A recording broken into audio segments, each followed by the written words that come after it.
Faster that time flies than a race car, although you know a good driver really does fly low to the ground. Time is flying, just 4 weeks away from the return of racing to Cocopah Speedway. A good Saturday morning to you and welcome to Cocopah Speedway's Laptime Live, brought to you by Cocopah Casino and by 1 Hour Air Conditioning and Heating. Racing radio here on Outlaw Country AM 1400. I'm your host, Mike Stanhope, and thank you for joining us today. Hey, we're going to be visiting just a little bit later with Cocopah Speedway race director Lenna Miller. Lenna spent plenty of time at a race car over the years, but now makes the calls on action out at the Diamond in the Desert. We'll be talking some about her racing career and also about how that impacts her duties as race director at Cocopah Speedway. Well, the summer stock car tour of Cocopah Speedway Racing Series regulars who've been competing at out-of-town tracks during the summer break here continued last weekend. Another big group of Yuma and Imperial-based drivers in competition at both Casa Grande and in Prescott Valley. At Central Arizona Raceway in Casa Grande, Bobby Horton in the number 3, Lance Maury in the 19 SB, John Malloy in the number 17, all in action in the modifieds, along with Ryan Hancock debuting the IMCA modified ride that he purchased earlier this summer. Also up to run at CAR in the X-Mods division, Ty Rogers in the 8T, Miles Morris in his number 3. And in the A-Mods, Maury picked up a 4th in his heat, started outside row 8 for the feature, and had moved into the top 5 before engine issues derailed his run, knocking him out and back to a 21st place finish. Horton picked up a 5th in his heat, coming from inside the 10th row in the feature, drove his way up to a 7th place finish. Malloy picked up a 4th in his heat, 17th in the feature, while Hancock in the number 6A machine took 6th in his heat and then battled some handling issues, which led to a couple of trips to the pits before ultimately taking 23rd. Meanwhile, in the X-Mods at CAR, Rogers and Morris both came out of heat number 2, Morris picking up a 3rd, Rogers right behind in 4th. In the X-Mod feature, Rogers started outside row number 4 with Morris inside row number 3. Rogers finding room to move up several positions, getting a 3rd in the feature, and Morris 7th after another competitor was disqualified for a tech violation, moving both men up 1 position. Meanwhile, at Prescott Valley Raceway, Dwayne Rogers and the DR-89 again made the haul up north for action there. Rogers picking up a 3rd in his heat, and in the feature was in the middle of a fierce battle at the front of the field, running as high as 2nd before finally taking a 4th place feature finish, in the process outrunning rain that later drenched the track. Cocopah Speedway regular Bill Slocum in the 15S, also in action at PVR, picking up an 8th place finish in that feature. More work on new cars and rebuilds continues. Jimmy Davies, number 144 IMCA stock car, just about back into 100% racing shape. That car had sustained rather severe damage in a racing accident earlier this year, putting Davey back behind the wheel of his championship-winning factory stock from last year to continue street stock competition. Just about a complete rebuild for Davey, including a new 2013 Jet stock car chassis with just a few bits and pieces, along with some of the sheet metal carried over from that damaged car. Davey getting it all back together. Final pieces going on earlier this week just passed, and looking forward to competition on September 28th. And Doug Rivera's taken delivery on another piece of rolling stock and has begun work on a second IMCA modified that'll eventually serve as a backup car and a test bed of sorts for some other racing components. That chassis and cage, a virtual twin to Rivera's primary car, with just some slight differences in the front-end geometry. Rivera hoping to have that car ready for use sometime during the second half. Some Cocopah Speedway track news to pass along. Ticketing and event registration are now available online for the entire second half of the 2013 season, along with some select dates in 2014. Just visit CocopahSpeedway.com and click on the ticket link. It's an easy way to get tickets without a visit or wait in line at the box office. And again, racers can pre-register for events as well. Again, grandstands, skybox, and spectator suites all on sale now for the the season's second half. Just visit CocopahSpeedway.com for the details. Meanwhile, work continues at a fast pace on the new mini racetrack being built just to the southeast of the spectator concourse. You can see that coming together just beyond the upper right-hand side of the parking lot as you enter the Speedway grounds. And opportunities to be involved in the mini Speedway still available. For the details, just email to info@CocopahSpeedway.com, or you can call the Speedway office at 344-1563. A great way to boost youth racing here in the Yuma area, as quarter midgets, karts, possibly quads are all potential possibilities for racing on the mini Cocopah Speedway oval. Again, under development, and that development moving along very fast. Again, you can get info on helping to support that at info@CocopahSpeedway.com. One other racing-related note to pass along this morning: the IMCA Super Nationals kicking off Monday at Boone Speedway in Boone, Iowa. A full week of race action coming up there, including the IMCA Modified Fast Shafts All-Star Invitational on the 6th. Talked about that over the past couple of weeks. A number of names very familiar to regulars out at Cocopah Speedway. A number of the competitors that we saw during the Winter Nationals earlier this year. Looking forward to that race action, and we'll have a further report on that coming up next Saturday. And, of course, as the summer break continues at Cocopah Speedway and we count it down over this next 4 weeks, we'll continue to pass along news and notes on the track and on the drivers from all 5 divisions that call Cocopah Speedway home. Well, up next here on Laptime Live, we visit with Lenna Miller, race director at Cocopah Speedway, for some talk about the 2013 racing season, as well as the state of racing in Yuma in general. All that and more up next here on Laptime Live.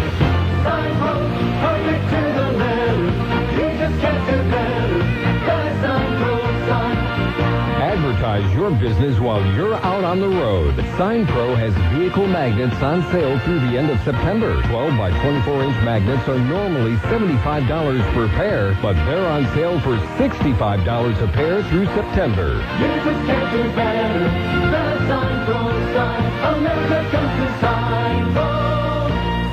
Hi, I'm Russ Clark, and I've got a new home on your radio dial. Tune in Mondays, Tuesdays, Wednesdays, and Fridays for Outlaw Talk live and local from 6 to 8 a.m. Outlaw Talk is a great forum for local, state, and national issues, ranging from immigration to gun laws and everything in between. I'd love to take your calls, too. You can call 782-4321 and share your thoughts. It's Outlaw Talk on Outlaw Country, 6 to 8 a.m. Mondays, Tuesdays, Wednesdays, and Fridays. I hope you'll join me.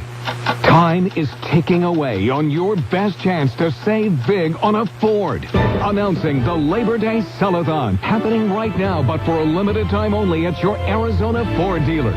Now through September 3rd, get $500 bonus cash and keep all other incentives on a huge selection of 2013 vehicles, like the F-150, Focus, Fusion, Edge, and Escape. Looking for a great deal on a fuel-efficient Focus or Fusion? Or maybe you need something bigger for your family, like the Edge or Escape? Then stop by the Labor Day Sell-a-thon today. It all ends September 3rd, so hurry to the Labor Day Sell-a-thon before time runs out.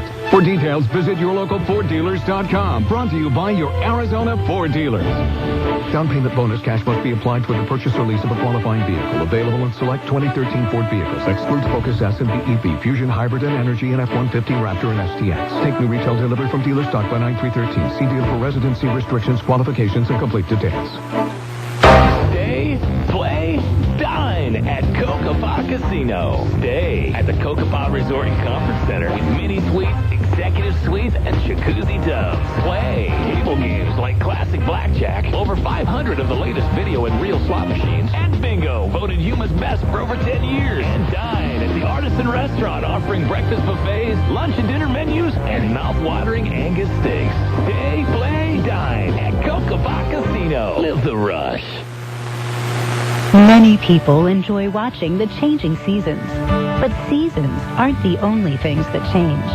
If you receive Social Security benefits, there are certain changes in your life that we need to know in order to continue paying you. Tell us about a change of address, even if you receive your payments electronically, so we can get in touch with you when we need to. Let us know if you change banks as well. If you receive disability benefits, we need to know if you start work, stop work, or have changes in your hours or pay. If you receive supplemental security income, or SSI, we need to know about your living arrangements, since payments are based in part on financial need.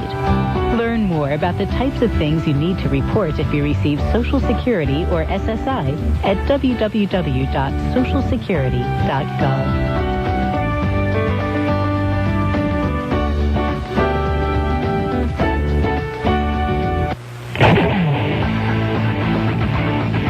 Welcome back to Cocopah Speedway's Laptime Live, brought to you by Cocopah Casino and by 1 Hour Air Conditioning and Heating. And in studio with us now, we offer up a big welcome this morning to Lenna Miller. Lenna's the race director out at Cocopah Speedway, a key part of bringing you the exciting action we've seen so far in 2013, and, well, what we're certainly looking forward to when the season resumes on September 28th. And good morning to you, Lenna. Good morning, Michael. Hey, how's your summer been going so far?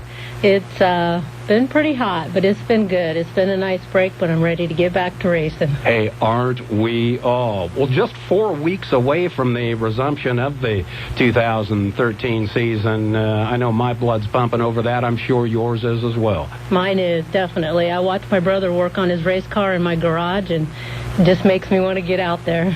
Well, coming off of that a little bit, and before we get more specifically into what you do out at Cocopah Speedway, you've been a presence in the Yuma racing community for many years. We've known each other for many years, both on and off the track. Seems like it's been forever, but how long has it actually been?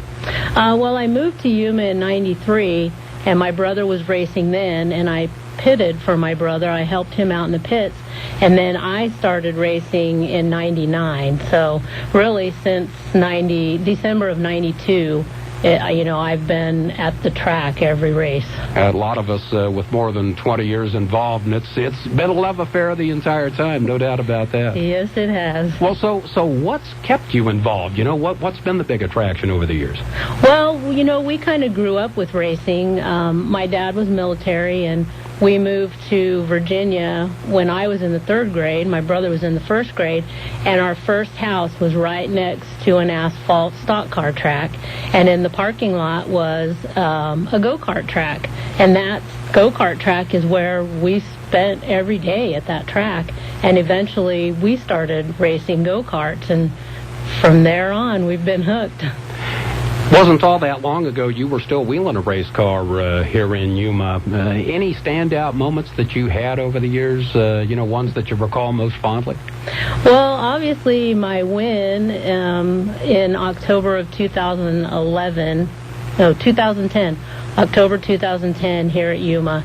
The street stock class was a really big class, and it was a long race. We had a lot of caution, so bunching the cars back up and having to stay out front. And that night, one of the local TV stations did an article on me because I was a female driver. So it was really nice to be able to go out and win that race and have them interview me on the night that I won the race. I have a photo of that we're going to be incorporating into the YouTube version of today's Laptime Live as well, and the smile on your face from that moment was golden. Yes, it is definitely memorable. It has to be kind of nice to see two drivers like Patty Rebello, Amy Teague kind of carrying on what you started here. Yes, Amy's always done really well. She shows up at every race, and when Patty started coming out, her and her husband and her brother-in-law, I was really happy to see her. She does really well. She doesn't always get to drive the car. I think her and her husband kind of switch off, but really, really nice people. They come down here from Southern California. It's quite a drive for them, but they really like the track, and I know I'm not supposed to root for somebody, but deep inside I'm kind of always rooting for Patty and Amy. So well, easy to understand why, and we look forward, of course, to seeing them back in action as well when we hit the second half, starting September 28th. Well, let's come back to more recent history now. You made the move from out of a race car and up into the tower. How did that come about? Well, I kind of had a bad second half the last year that I raced. I had an electrical problem that I was we were chasing. We couldn't figure out what it was. I had a lot of DNFs because of that. It was becoming really, really frustrating. And just the time and the effort that you put into racing a car, it was starting to wear on me. And so it was time for me to sell. And when I sold the car, my brother had so many people helping him that he really didn't need my help. But I just wanted to still be a part of it and still kind of be a voice for the racers. And so, I approached Greg at our end-of-year banquet. He had just gotten into Yuma, and I told him, I sold my car and I want to work at the track, whatever you guys need me to do. And so I worked in staging for a year, and then some changes came about and some positions came open, and I knew that the race director position was open, and so I approached Greg and said, I'd like to throw my card in the hat, and if you think I can do it, I think I can do it, but whatever decision you make, I'll be happy staying in staging, but I'd also I would like to become race director, and here I am. You made an interesting comment in there about being able to advocate for the racers. You kind of have to wear a lot of hats as a race director, but I've seen on more than one occasion, yes, you do advocate for the racers. I do. Obviously I want what's best for the track, but because I've been behind the wheel of a race car and kind of know the ins and outs and what the racers deal with and kind of maybe what they feel like they're being slighted on. That way, I can kind of look at it from both sides. I can look at it from the racer side, and then I can also look at it from, well, we've got to do what's best for the track, and what's going to keep the track moving forward. So I'm happy that I can do it. I think that I do advocate for the drivers. I'm here for the drivers. Anybody that wants to talk to me about anything, I'm open and more than welcome to listen to them. I take it back to Greg, we discuss it, and we make a decision. And there's been a lot of times that racers have brought things to our attention that we have made changes in our rules and whatnot. So I hope that they always feel like, they can come to me about anything, positive or negative, and I'll listen to them and try to do what's best. Open doors and open ears, always a nice policy. Yes.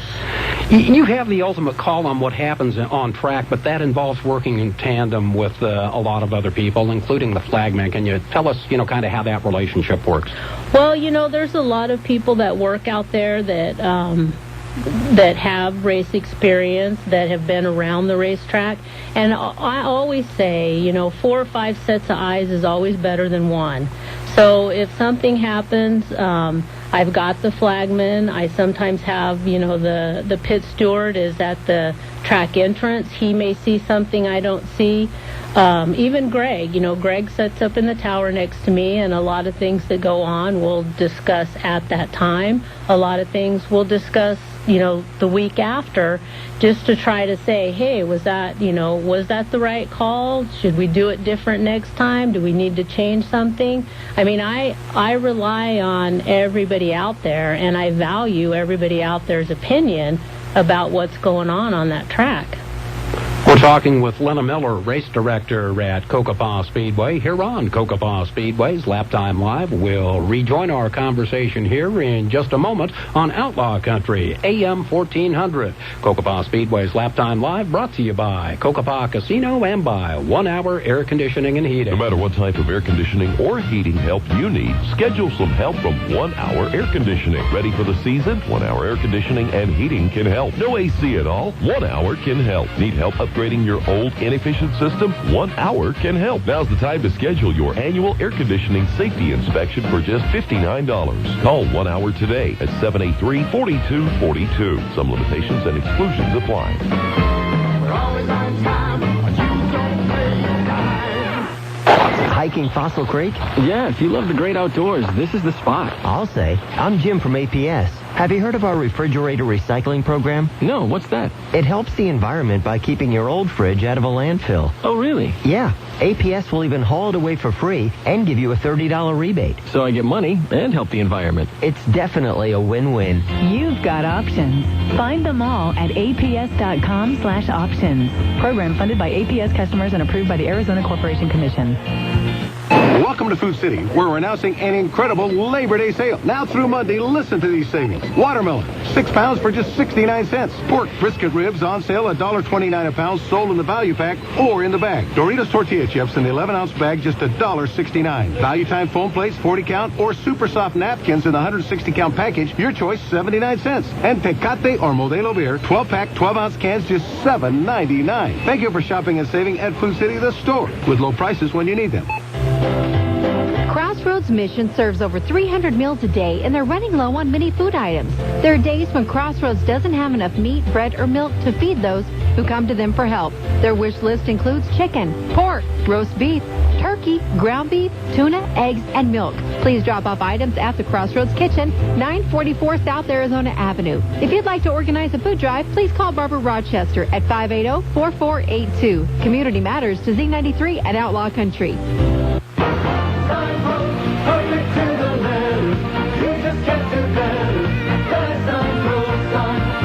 Advertise your business while you're out on the road. Sign Pro has vehicle magnets on sale through the end of September. 12 by 24-inch magnets are normally $75 per pair, but they're on sale for $65 a pair through September. You just can't do better. The Sign Pro sign. America comes to Sign Pro. Time is ticking away on your best chance to save big on a Ford. Announcing the Labor Day Sell-a-thon, happening right now, but for a limited time only at your Arizona Ford dealers. Now through September 3rd, get $500 bonus cash and keep all other incentives on a huge selection of 2013 vehicles, like the F-150, Focus, Fusion, Edge, and Escape. Looking for a great deal on a fuel-efficient Focus or Fusion? Or maybe you need something bigger for your family, like the Edge or Escape? Then stop by the Labor Day Sell-a-thon today. It all ends September 3rd, so hurry to the Labor Day Sell-a-thon before time runs out. For details, visit yourlocalforddealers.com. Brought to you by your Arizona Ford dealers. Down payment bonus cash must be applied for the purchase or lease of a qualifying vehicle. Available in select 2013 Ford vehicles. Excludes Focus S and BEV, Fusion, Hybrid, and Energy, and F-150, Raptor, and STX. Take new retail delivery from dealer stock by 9313. See deal for residency restrictions, qualifications, and complete details.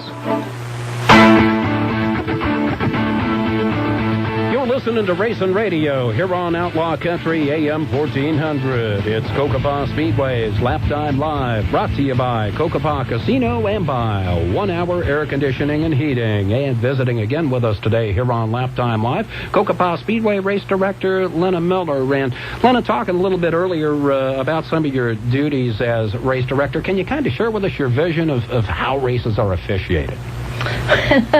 Well, I mean, I'm ultimately kind of responsible for what goes on the track and keeping the show going. You know, we're kind of on a timeline, and obviously, you know, help from my pit steward and the flagman and the officials, scorekeeping, generating the lineups, you know, in between our intermission. We kind of have a window of when we would like for, I mean, obviously we want our races, you know, the opening ceremonies to start at 7, and we'd like to have the races done, the last checkered flag fly, you know, within a 3.5 hour time period. It doesn't always happen that way, but I just think we all come together and try to make that happen and put on a good show for the people that come to watch, the audience, and just keep things rolling. Well, from that standpoint, as an interested observer, so to speak, the on-track product has been as good as I've ever seen it here in Yuma. You know what? It really has. The implementation of the receivers and the transponders for our scorekeeping has just brought this track leaps and bounds ahead. For me to be able to communicate with the drivers, when I raced, we didn't have the receivers. And just the difference between the two, being able to talk to them, not relying on somebody being down on the track to move cars or, it's just phenomenal, the steps forward that we've taken here to make things better and run smoother and, better show everything. Certainly have noticed that impact of the technology. You mentioned the receivers there, and I can go back and think 10, 15 years ago, trying to put a lineup back together on the track after a yellow flag had been out, trying to use hand signals, and it taking 5 or 10 minutes sometimes to get everybody back into their positions. We don't see that anymore. No, you know what? And before I was down on the track in the past, I was in the infield just for that specific reason. And with the receivers, unless somebody just quits working or it happens to get, changed to a different channel, which does happen, within a couple of yellow laps, we can have them all back in line and bunched up and ready to go. Cool stuff indeed. And I want to quote here from Greg Burgess, Cocopah's Director of Operations, and Greg's words. I've had the privilege of working with and being friends with the best race director in the business. He's respected by every driver in the nation, and in my quest to build the best staff, the dream team of track staff and officials, I have 100% faith that I have the right race director and that Lenna Miller has the ability to be the very best. I'm proud of her growth, and it's an honor to have her on my team, unquote. Gotta feel good to have that kind of backing. You know what? It really does, and it seems like when it comes to the racing, Greg and I think a lot alike, which makes it a lot easier when we come to decision making and what we should do or shouldn't do. We just always kind of seem to be on the same page. And for me to be a part of what's going on out there at Cocopah Speedway is it's a privilege. I mean, I love going out there. I love what I do. Obviously, you deal with some situations where the drivers might be upset with you or even some of the staff, but it's always something that can be worked out, and I love going to work out there. It's I just can't even explain. I mean, when you go out and drive, obviously that's like the ultimate, I'm a driver. But to be the race director and have the relationship with the staff and the racers that I have, it's the ultimate. An exciting thing indeed, and I see the adrenaline level in all of us involved out there all going up. That goes to staff, that goes to racers as well, because of that feeling of team, because of that feeling of family. It's a wonderful thing. Yes, it really is. And they are family. I honestly feel that if I had anything I ever needed, I could go to any one of them, and they would be more than willing to lend a hand. Well, Lenna, you have a overall view of the action that's been pretty incredible as we talked all year long. Any words for the casual race fan who's maybe not been out to see a race as of yet? You really need to go out. There's a lot of people in Yuma that, number one, don't even know that track is there. And number two, oh, no, I've never made it out. You really need to go out and just watch one race. I guarantee you, if you could just come out, bring your family, we have stuff for the kids to do, watch one race, and I guarantee you'll want to come back for more. Where do you see yourself 5 years from now, 10 years from now? Probably still in the same spot, but what I foresee for this track is just endless. I mean, Greg has done so much for Cocopah Speedway, and his vision for the future is just endless. Sometimes the things that he tells me that he's working on, I'm just in awe. Wonderful partnership, the resources that the Cocopah tribe has put into the facility, absolutely tremendous, and I know all of us cannot thank the tribe enough for giving the tools to be able to make this all possible. Definitely. Without them, we wouldn't be here. They made the best decision in hiring Greg and bringing him down, and the relationship that Greg does have with the Cocopah tribe it's just growing every year. I think the things that he's done with the track, they trust him. They do believe that, he's doing what's best, and it's a really good partnership. Looking forward to bigger and better things as always, and glad to be a part of it with you. And we thank you so much for coming in and joining us today here on Laptime Live. Thank you, Michael. I'm really happy to be here and talk about the track. Well, thank you once again, Lenna. Hey, we look forward to it. We talk about it each and every week. Nothing better to do on a Saturday night than go racing here in Yuma, and we are just 4 weeks away. Racing, though, upcoming in 4 weeks, not the only thing happening at the complex of facilities that includes Cocopah Speedway. Here to tell us more about those activities, good morning to you, Anna Corpus. Hi, Mike. I have lots of events to tell you about. Tonight at Wild River, watch the action of UFC 164 Henderson versus Pettis inside the Wild River Sports Bar and Lounge. Across the parking lot at Cocopah Casino, the finals for the Karaoke King and Queen contest start at 7 p.m. That's inside the River Room. Cash prizes will be given to each of the top 3 male and female contestants. Again, more information on those items available at Cocopah.com. Again, Cocopah.com for information on all of those items and more. You can also get more information on the second half of the 2013 racing season, the availability of tickets and per-event registrations now available online. All of that available at www.cocopahspeedway.com. And, hey, make sure you check out the Cocopah Speedway Facebook page as well. Race info, it continues to happen. Some added race dates for the street stocks and the IMCA stock cars coming up in the second half of the season as well. Again, info on that as well at cocopahspeedway.com. Just 4 weeks away, 4 weeks to go, and we return to racing at the Diamond in the Desert. Certainly hoping to see you out for it. And we also hope to see you back next Saturday morning for another edition of Cocopah Speedway's Laptime Live. Brought to you by Cocopah Casino and by 1 Hour Air Conditioning and Heating. Yes, we will indeed be back with more next Saturday morning, 11 a.m. here on Outlaw Country AM 1400.